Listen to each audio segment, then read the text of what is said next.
Boom. Are you vlogging? Yeah. Yeah. Hey girl. Do you still do a vlog every day? I try to, but it's not actually a thing. I have before. They're very fun.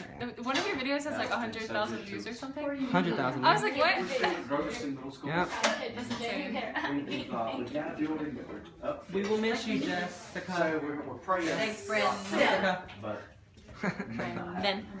What are you doing? I'm filming. Hey, hey. Hi. Just pretend to do stuff. Okay. So blah blah blah. Anyway, show me a picture. As if. But anyways, no, I'll still show you a picture of him. It's a very close angle. I'm sorry. So, please, that's not flattering at all. Ew. That was a cutie. That is not cute. Look at it. Okay, so Are you still filming me? No. Is he? No. Yes, you are. Yes, you definitely is. You're such a liar. You're a liar. I just go to hell. Burn, burn, burn. Ow. We say that all the time. I can't. Ow. We say that to each other all the time. Yikes. That is awful. Yeah, it is. Okay. Somebody like stole something. Yeah, I'm done. Hey, lady, I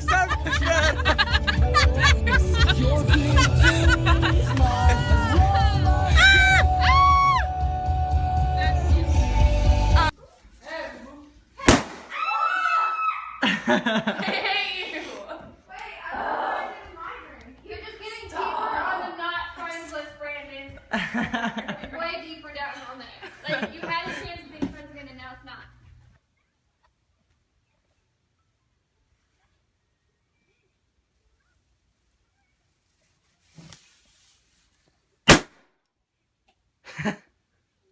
Good morning, guys. Okay, so today is my first Sunday back in North Carolina, and I'm having to get up like early and everything. Like, look at the dawn of the sun, and it feels like fall. It's just nice and cool. Like, everything has got dew on it. Like, I don't know, it just feels amazing out here, and it just makes me so happy. I want you guys to look and see how incredible Bojangles is. Oh my gosh, I have missed this food so much. Oh, it's so yummy, I'm gonna die. Okay, so like, I talk like that. No one is listening. Gnarly. No, huh? Hey, guess, you're from California and you like talk like that. Snobby! Close. That's all I can say is from California. And I talk like that. You're not in the mountain, you're down in the... Why?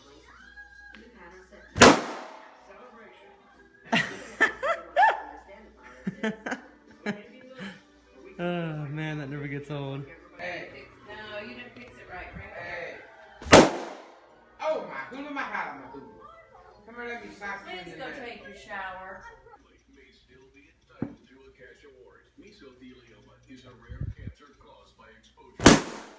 Many victims worked in the Navy or in shipyards, mills,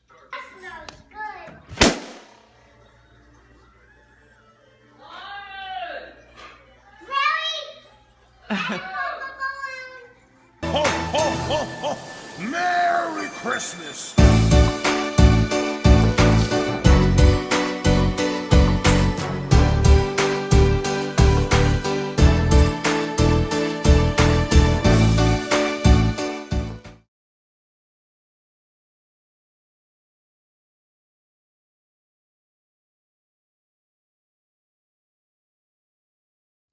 I remember we were promised that we were going to get, there'd be about $33,000 a year income, salary, plus a parsonage. And when on that Sunday that we came, we found that there was 30 people broke, $1.58 in the, was it $2.58 in the bank, and a whopping $100 a week salary. That was not 100 years ago. It was 30 years ago.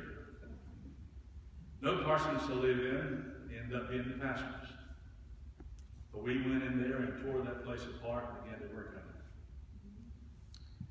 it. It comes a time in a person's life when they know that they know what what the will of God is. I can tell you that through the years I've watched the Lord use us in ways that are bigger than we are. I watched the Lord take Judy and myself and our children when we did it all from taking out the trash and cleaning the schools and whatever it was, we did it. Mowed the grass and all of it. And by the way, today, your grass is mowed, this place is mowed and cleaned free. Free.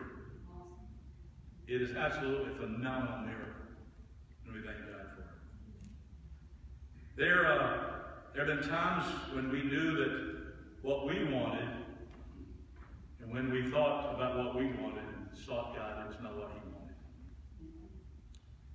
We have come to this point in our lives, and we need, Jude and I are planning our retirement. And we've announced this to our board. Our board is so good. We have an incredible board. I've got people on that board that are older than I am that have been with me, that have been a long, long time. I've got friends on that board, friends, true friends, that love me dearly, and I know that. Now, if you know what I'm about to tell you before I tell you, if you know what I'm about to say to you before now, that's not what we wanted. If you've heard about my statement to you this morning before this service, and you heard out of context. The only people I've told that I'm sharing with you this morning, because you're my friends, and I want you to know it first. First of all, my district superintendent, I told him, and we've discussed it for now nearly 6 months about the direction we're going to take. I've told my wife and our children, and they have not told anyone beyond that point. I told my board and asked them if they would to just tell their lives. I've told our staff and just told them to not go beyond their spouses. So if you're here in this the second time, then someone has not been kind to me and to you, because I wanted you to hear it first from me. My best friends, from one of them is David Warfield, because he takes me fishing. And the other one is David Daniels. This is ministry friends. David Daniels, they have not heard one word about what I'm about to share with you this morning. I didn't tell anybody because I love you and I wanted you. You're my family. Because see, people can take what we say and put something into it. I'm not getting ready to share something with you because of problems. As a matter of fact, I've talked to Brother Claudia. Brother Claudia is such an incredible friend on that board also. And I can just say to you that I've thought this through. It would be easy for me after what happened Friday to say to you, I made a mistake. But I would rather leave on the high mark, if we're not leaving this morning.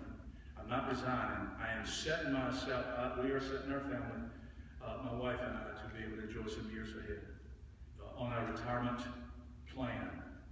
We're going to take some months. We're going to share some things with you in the next few months until probably December 31. We're going to share some things with you that has happened to us over the last 30 years, over what we think is going to happen. Somebody asked me, said, Pastor, what are you going to do on January 1st? I have no clue. I may have to get a job. I don't know. I don't know what's coming. I have no clue what's coming down the pipe. But I'll tell you what I want to do. I want to keep loving people and preaching because God called me to preach. And then I want to fish a lot. I want to be with friends. But I'm going to ask my wife if she'll come with me because I just think this moment. Can I just say to you that please understand the difference in resigning and what's the other word? Retiring. Retiring.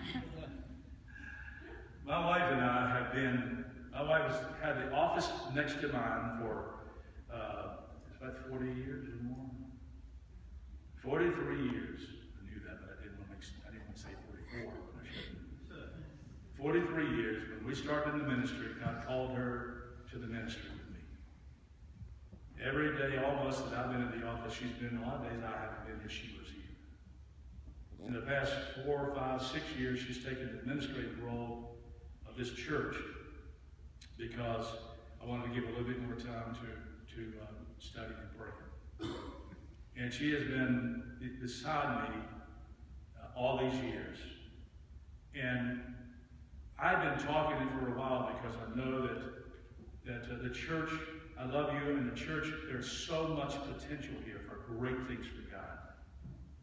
And if the Lord is speaking to me, then if I'm in the way, then I need to remove myself so that that person can come in and take you to the level that is available to you. So I've been talking a little bit with my district superintendent, with Kelly, and no one other than my wife had heard it, and then we talked to our children just recently because we didn't want to put the pressure on them to know of this and not be able to tell anybody. It's been terrible for me. I've had friends for 6 months or more, almost a year, that I wanted to tell this to, and I couldn't tell anybody because I didn't want to do anything until I knew it was time to do it. It's time for us to do it. It's time for us to move on. Now, what I want you to do, if you'll pack this place out from now to the end of the year, I may change my mind. No. It's the decision. It's a wonderful decision. We are released from the ministry of pastoring. We love you. We are so excited for you. My wife and I talk about what's going to happen in this church. We're so excited. Our kids have been with us all the way through this. They are hard workers. Steve and Marla just give their whole life to this church. They almost work as hard as we do here. And we're so excited of what our next stage of life is. We just believe a lot of miracles are going to take place between now and December 31. If you have this fantastic from heaven angelic being that comes down and is ready to take this pulpit, we'll move out of the way for him. I'll pack my foot while he preaches. But at that time, we think it's going to be somewhere around December 31. Can I just tell you, as much as I want to tell you, it's hard for me that the Lord has given me the release. It happened last Sunday morning, service last Sunday morning. I had talked about it, and last Sunday morning in that service, the Lord took the burden, lifted, He released me from the ministry at Faith Assembly. And does that mean I'm going to quit ministering from now to December? Absolutely not. I will give you my best from now to the end of this year. Because I believe that God called me to you. And you know what? In October, the second Sunday in October, we will have been here 30 years. Had the first Share Our Blessing Day that year. We've had 30 Share Our Blessing Days. And I want you to know this morning it's been a great ride. And I'm thinking about disguising myself and coming to the services so that you won't know who I am. But after December 31. But it's been a great ride. We've actually planted 3 churches in this town. We planted Ignite. Yeah, the whole platform crew, worships, leaders, and everybody just went and planted the church at Ignite. We take responsibility. We take praise for that. You know what? We thank God for it. We're part of it. We planted Journey. Praise God, they're doing a great job. They've got about 100 people over there. That really is our church. And we planted another one that just never got off the ground, but we planted it anyway. You don't always have good fruit come off a lot of crop, but anyway, because of this. I'm saying all that to say this. We announced our new stage, our journey toward the top. And we're believing that God has the best for this church. And some of you have not been coming along and you're a bit disappointed. Let me just tell you, God works through people, and He's worked through us. But just want to say to you this morning that God has this incredible person that if you don't go anywhere, I plead with you. Don't go anywhere. Hang out here because the best for you is yet to come. Amen. The best for you is yet. Say a big amen. Amen. I think that is the best for you. You won't be as good looking as I am, but I can tell you it'll be a great ride for you. I'm the young man saying, thank you. God bless you. We will be saying this along. I just want you to turn to someone next to you and say, we are so glad. Would you do that? Just tell me. Wow. Oh, what a relief it is.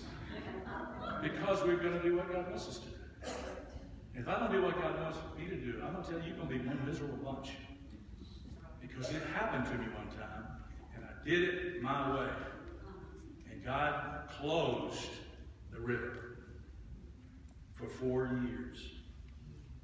And all the blessings that I had before when I was there, I had nothing those 4 years. And I tell you, I thought God had left me, but the Lord said, I'm not going to kill you. If I'm just going to just get out of my way and I'll bless the people. Love you guys. Would you just let us do that for the next few months? Would you let us love you? Now, I'm not going to feed you, but would you let us love you for the next, would you let us love you for the next few months? I want to love on you. Don't anyone, please don't anyone, just want to love, okay? And we're going to believe God. Would you stand and let me pray for you?